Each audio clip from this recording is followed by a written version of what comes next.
نحمده ونصلي على رسوله الكريم اما بعد اعوذ باللہ من الشیطان الرجیم بسم اللہ الرحمن الرحیم۔ میری پیاری اسلامی بہنوں، کیا ہم کبھی نبی کریم صلی اللہ علیہ وسلم کے کیے گئے احسانات کا بدلہ دے سکتے ہیں؟ کیا ہم نبی کریم صلی اللہ علیہ وسلم کے حقوق ادا کر سکتے ہیں؟ محسن اعظم نبی کریم صلی اللہ علیہ وسلم کے احسانات ہم پر بے شمار ہیں، اور سچی بات یہ ہے کہ امت سے کسی بھی احسان کا حق ادا نہیں ہو سکتا مگر اللہ تعالیٰ کا حکم جان کر اگر کوئی امتی حق ادا کرے تو اس کی خوش نصیبی ہے۔ سب حقوق سے پہلے اور بہت بڑے درجے کا حق یہ ہے کہ آپ کی تابعداری کی جائے اور آپ کے قانون یعنی شریعت کی حفاظت کی جائے، اور سب سے بڑھ کر آپ سے محبت کی جائے، اور یہ حق امت پر فرض ہے۔ میرے نبی کریم صلی اللہ علیہ وسلم کی تمام امت پر یہ حقوق فرض ہے جو میں نے آپ کو گنوائے، جیسا کہ آپ نے فرمایا کہ تم میں سے کوئی آدمی پورے ایمان والا نہ ہوگا جب تک میں اس کے نزدیک اس کے ماں باپ اور اولاد اور اس کی جان اور کل چیزوں سے زیادہ پیارا نہ ہو جاؤں، اور جس نے میرے طریقے سے محبت رکھی اس نے مجھ سے محبت رکھی اور وہ میرے ساتھ جنت میں رہے گا۔ بخاری شریف کی حدیث ہے۔ سچی محبت کا یہ اثر ضرور ہوتا ہے کہ محبوب کے طریقے اور قول و فعل کی موافقت کی جائے، یعنی اس کے کیے ہوئے کاموں کی نقل کی جائے، اس کے کیے ہوئے کاموں سے محبت ہو جائے۔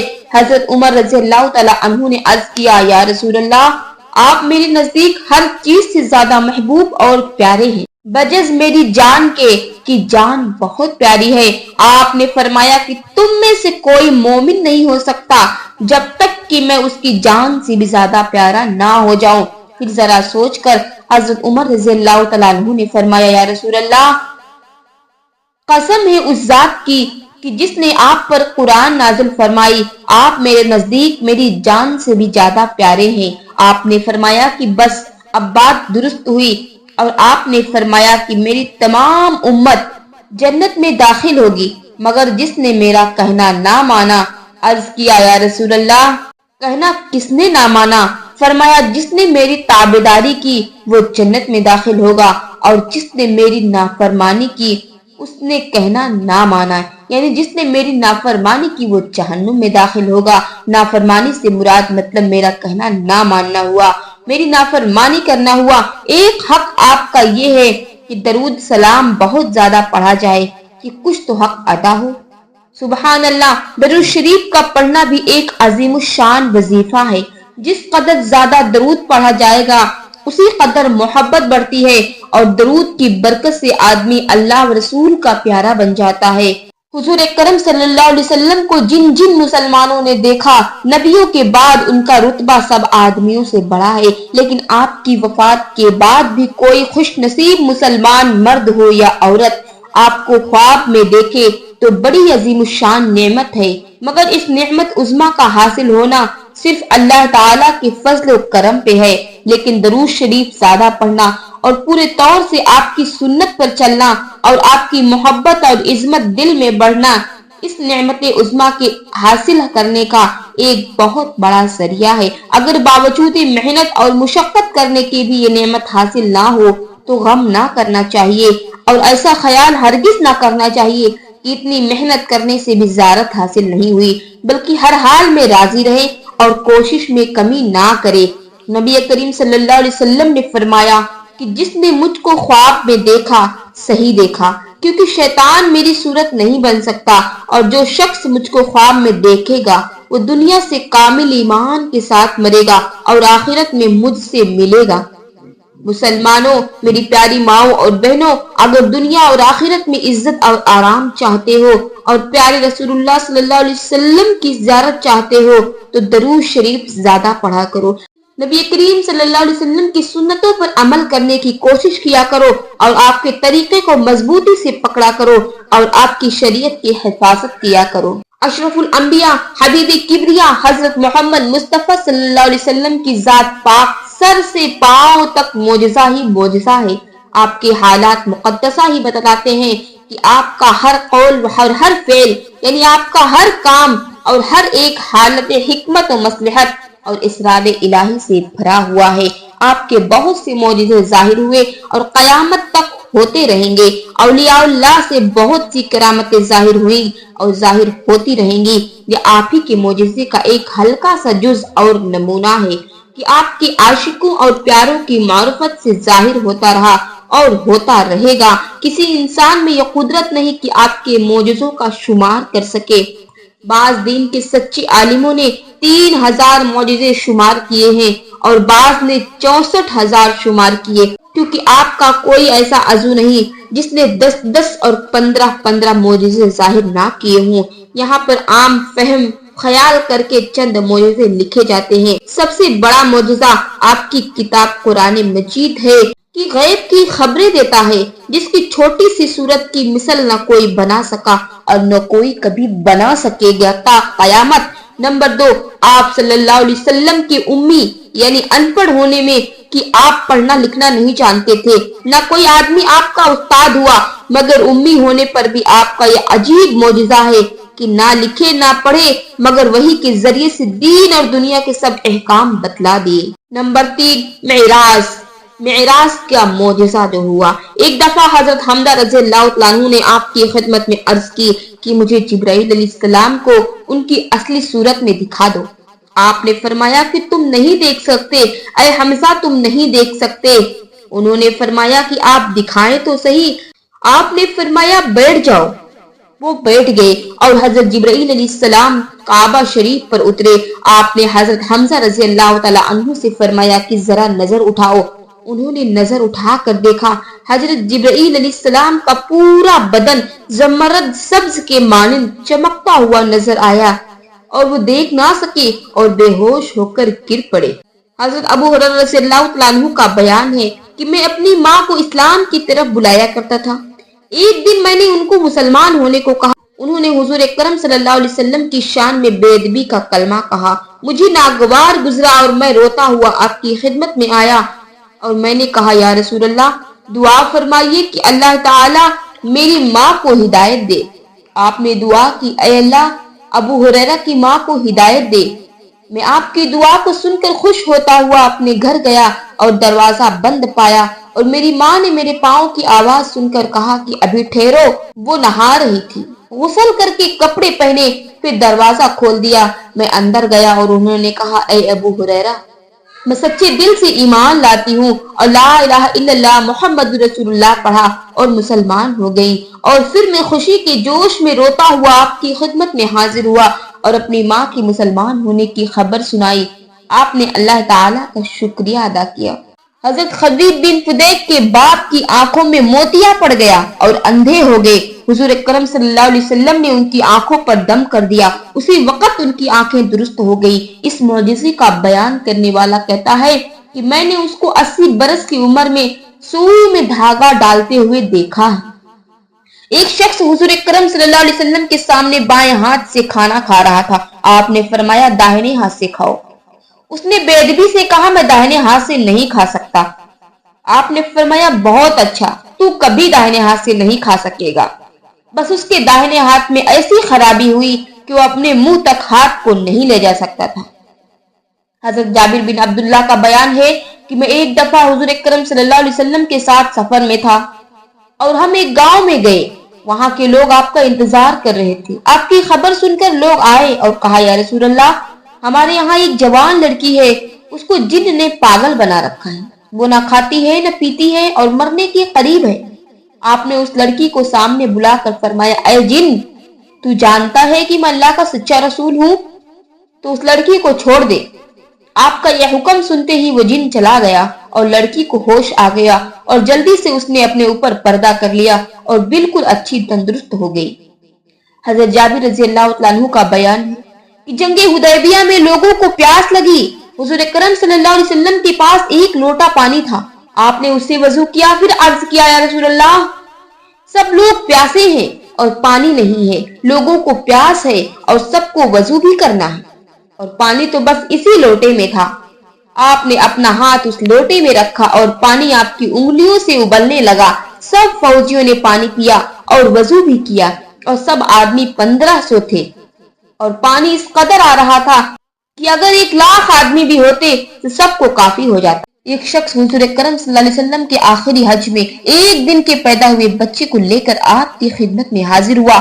آپ نے اس بچے سے دریافت کیا کہ اے بچے میں کون ہوں؟ بچے نے صاف زبان سے کہہ دیا کہ آپ اللہ کے سچے رسول ہیں۔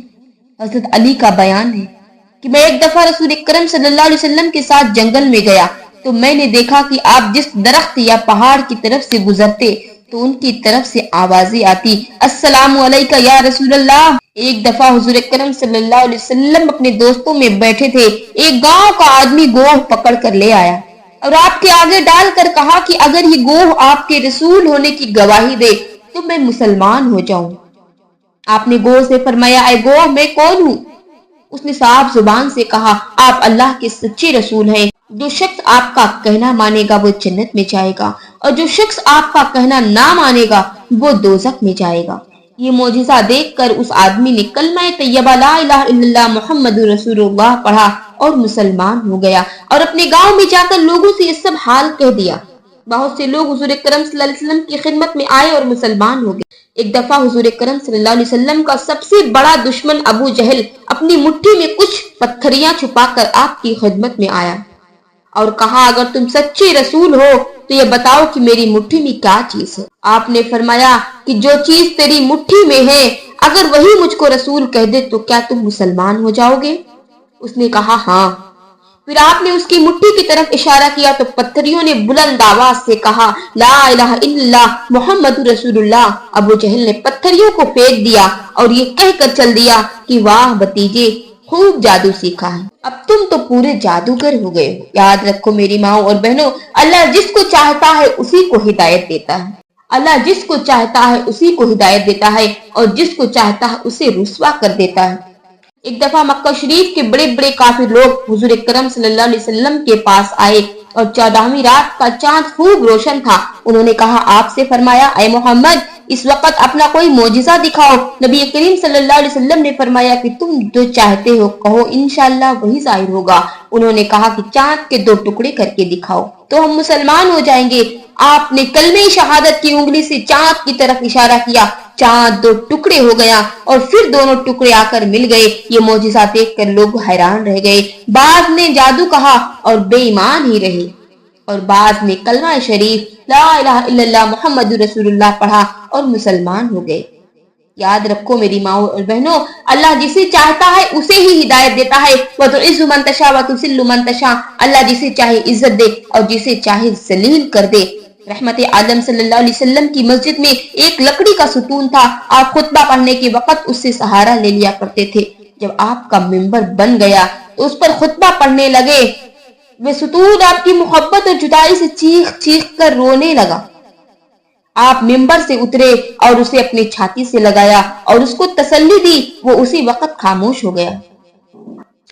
میری ماؤں اور بہنوں، دیکھو ایک لکڑی کا ستون تو آپ کی محبت میں بے چین ہو کر رو دے اور ہم انسان ہو کر بھی آپ کی محبت دل میں نہ بسا سکے اور آپ کی تابعداری نہ کر سکے۔ جنگ احد میں حضور اکرم صلی اللہ علیہ وسلم کے ایک دوست کی آنکھ میں تیر آ کر لگا اور آنکھ نکل کر باہر آ پڑی۔ وہ دوست تڑپ گیا۔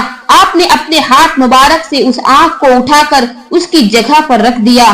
اللہ تعالیٰ کی قدرت سے اور آپ کی برکت سے آنکھ اسی وقت درست ہو گئی اور سب تکلیف دور ہو گئی۔ سبحان اللہ۔ جنگ خندق میں حضرت جابر رضی اللہ تعالیٰ عنہ نے ایک بکری کا بچہ ذبح کیا اور ان کی بیوی نے 3 سیر جو کا آٹا گودا۔ اس وقت گھر میں اتنا ہی آٹا تھا اور ایک دیگچے میں گوشت پکنے کے لیے رکھ دیا اور ایک طرف سے روٹی پکانی بھی شروع کر دی۔